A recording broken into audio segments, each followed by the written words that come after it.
রামকৃষ্ণ শ্রী শ্রী মায়ের প্রতি কর্তব্য পালনে মনোনিবেশ করলেন। অবসর পাইলেই তিনি শারদামণিকে মানব জীবনের উদ্দেশ্য ও কর্তব্য সম্বন্ধে সর্বপ্রকার শিক্ষা প্রদান করতে লাগলেন। শোনা যায়, এই সময়ই তিনি পত্নীকে বলেছিলেন, চাঁদমামা যেমন সকল শিশুর মামা, তেমনি ঈশ্বর সকলেরই আপনার। তাহাকে ডাকবার সকলেরই অধিকার আছে।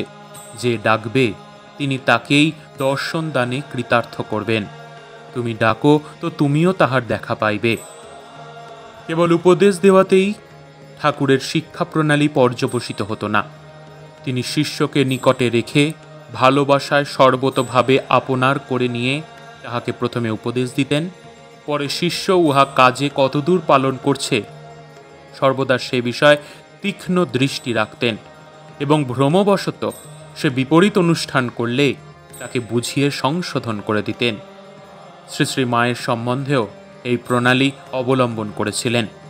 সামান্য বিষয়ের ঠাকুরের এরূপ নজর ছিল যে তিনি পত্নীকে বলেছিলেন, গাড়িতে বা নৌকায় যাওয়ার সময় আগে গিয়ে উঠবে, আর নামবার সময় কোনো জিনিস নিতে ভুল হয়েছে কিনা দেখে তারপর সকলের শেষে নামবে। কথিত আছে, শ্রী শ্রী মা একদিন এই সময় স্বামীর পদসেবা করতে করতে জিজ্ঞাসা করেছিলেন, আমাকে তোমার কি বলে বোধ হয়?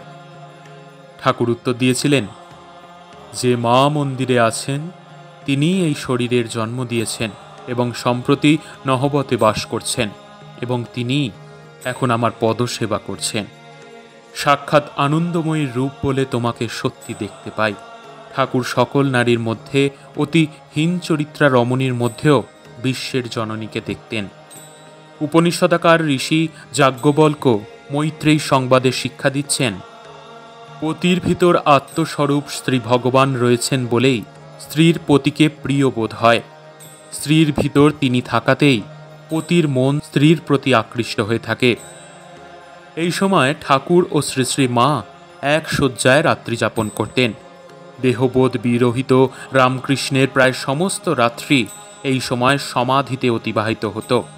এই সময়ের কথা উল্লেখ করে ঠাকুর যাহা বলতেন তাহাতে বোঝা যায় যে শারদামণি দেবীও যদি সম্পূর্ণ কামনা শূন্যা না হতেন, তাহা হলে ঠাকুরের দেহবুদ্ধি আসত কিনা কে বলতে পারে। পৃথিবীর নানা কার্যক্ষেত্রে অনেক প্রসিদ্ধ লোকের পত্নীদিগের সম্বন্ধে কথিত আছে যে তাহারা উহাদের সহায় হয়ে উহাদের জীবনপথ সর্ববিধ সাংসারিক বাধাবিঘ্ন থেকে মুক্ত না রাখলে উহারা এত মহৎ কাজ করতে পারতেন না। অনেক মহান লোকের পত্নী কেবল যে পতিকে সংসারের খুঁটিনাটি ও নানা ঝঞ্ঝাট থেকে নিষ্কৃতি দেন তা নয়, অবসাদ, নৈরাশ্য ও বলহীনতার সময় তাহার হৃদয় শক্তি ও উৎসাহের সঞ্চার করে থাকেন।